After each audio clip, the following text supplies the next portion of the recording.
Huduma ya kinabii inaweza ikakuepusha na majonzi na kilio kama ukielewa jinsi inavyotenda nini, inavyotenda kazi. Weza wewe ni Yanga, ni Simba, mpigie Bwana Yesu makofi.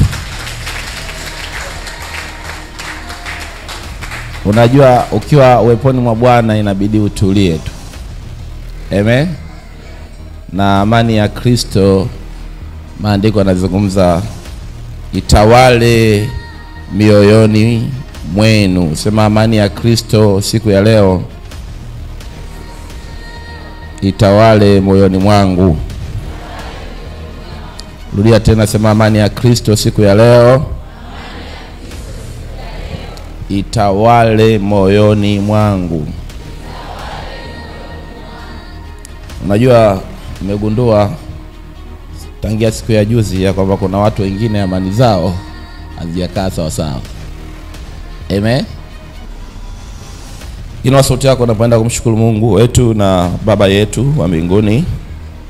Baba, katika jina la Yesu Kristo, mwana wa Mungu, mwana wa Daudi, tuna kila sababu za kuja mbele ya uso wa macho yako, tukikuinua na tukikutukuza, uliye juu ya mawingu, uliye tukuka, uliye mwaminifu na wa kweli, Alfa na Omega, mwanzo na mwisho.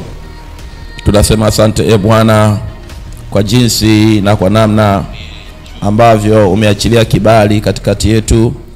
Asante kwa kuwa ni kwa neema Bwana tumeweza kutokea uweponi mwako, katika jina lipitalo majina yote, jina la Yesu mwana wa Mungu. Baba, tunakutukuza kwa kuwa ni siku nyingine yenye neema, yenye heri, yenye kibali. Uwepo wako upamoja nasi katika jina la Yesu, na watu wote tuseme amen. Maandiko yanasema, Yesu aliwahi kudokeza ya kwamba wanapokutana wawili ama watatu kwa jina la Simba na Yanga au kwa jina langu, kwa jina langu nipo katikati yao. Tumekutana hapa kwa jina la Bwana wetu Yesu Kristo. Amen. Ndani ya muda mfupi nimegundua Wakristo wengi sana hawaelewi kwa habari ya mustakabali wa huduma ya kinabii. Amen. Huduma ya kinabii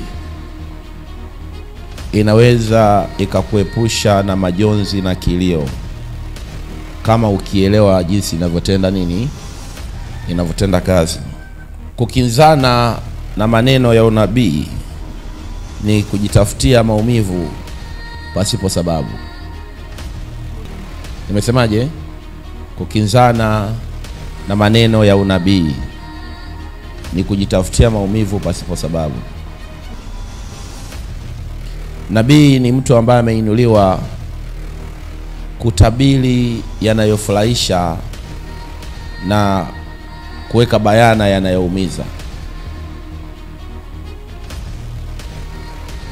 Nasema nabii ni mtu aliyeinuliwa kutabiri yanayofurahisha na kuweka bayana yanayoumiza, ili ujiandae usije ukaumia. Na siku zote miongoni mwa huduma zile 5, amen, ndani ya Kristo, huduma ambayo inakutana sana na vita vya maneno kinyume ni hizi huduma mbili, huduma ya kitume na huduma ya nini, ya kinabii. Kwa sababu wakati mwingine nabii anaponena sio lazima anene yale ambayo yanakubalika mbele ya jamii ya watu.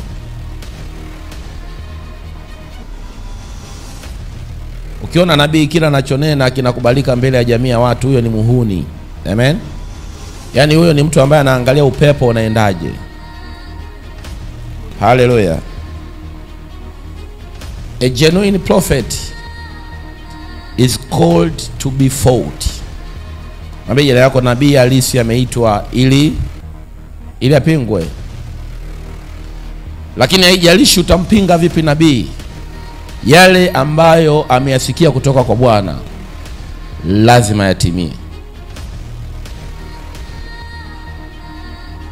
Kwa hiyo hali yako ya kumpinga mpaka mafuta wa Bwana nabii haitobadilisha matokeo. Kwa hiyo napenda ujue, tunapotabiri hatutabiri maoni yetu.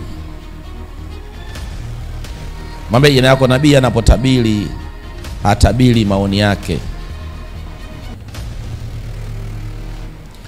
Ni aidha anatabiri mapenzi kamili ya Mungu, sawa ama anatabiri mambo ambayo hata kama sio mapenzi ya Mungu, Mungu ameyaruhusu yatokee.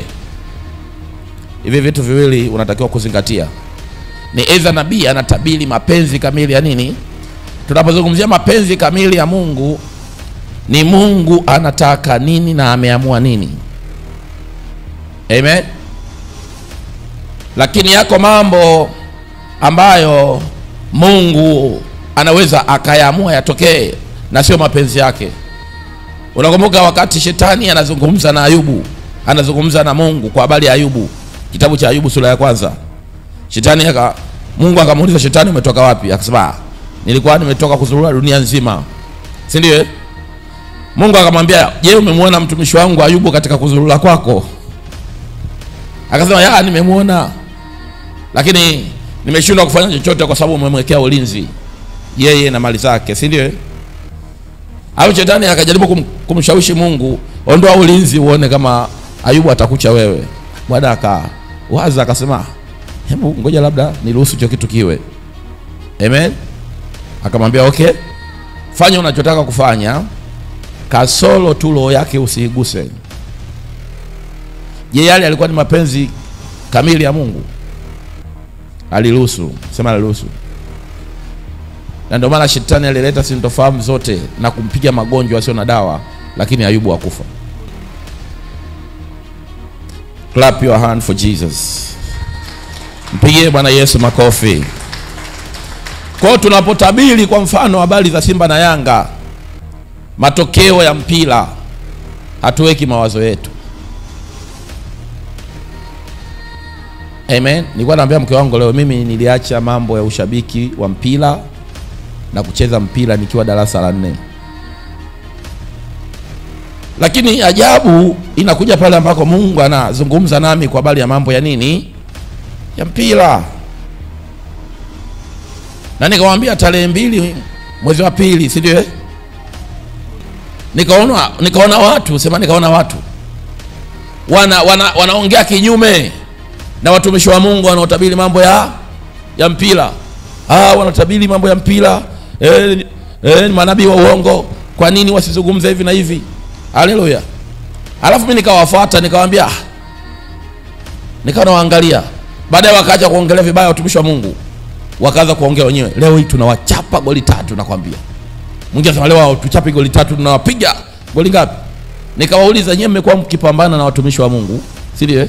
Wanatabiri, nyinyi hapo mnafanya nini hapo? Amen. Halafu wakati nawaambia hivyo, nikasikia sauti kutoka mbinguni. Amen. Ya kwamba ukweli ni kwamba utasikia Simba, amen, inapata ushindi mwembamba dhidi ya nani? Dhidi ya Yanga. Haleluya. Sasa angalia, nisikiza kwa makini. Ule unabii ni wa tarehe 2. Mpira ulitakiwa uchezwe jana tarehe ngapi? Tarehe 8. Muda wote sikuutoa, nilikuwa nao tu. Lakini nikaanza kupata msukumo, unatakiwa uachilie unini? Unabii. Nikauachilia tarehe 6. Mmeona matusi huko kwenye mitandao ya kijamii wale ambao watumishi wanatabiri nini, lakini wao wakikaa na wao wanataka watabiri wao wakati wao sema nabii. Leo tunawachapa goli ngapi?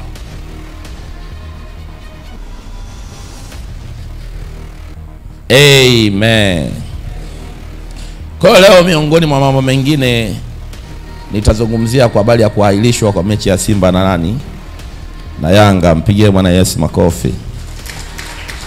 I say clap your hand for Jesus. Nitazungumzia mambo kadhaa na nitakupa ufahamu, kwa sababu kilichotokea kuahirishwa kwa mechi ya Simba na Yanga kinaweza kikabadilisha upepo. Amen. Lakini ndivyo maisha ya watu wengi, maisha yao kuna namna ambavyo wanashindwa kuelewa majira na nyakati, si ndio? Alafu mambo yanageuka.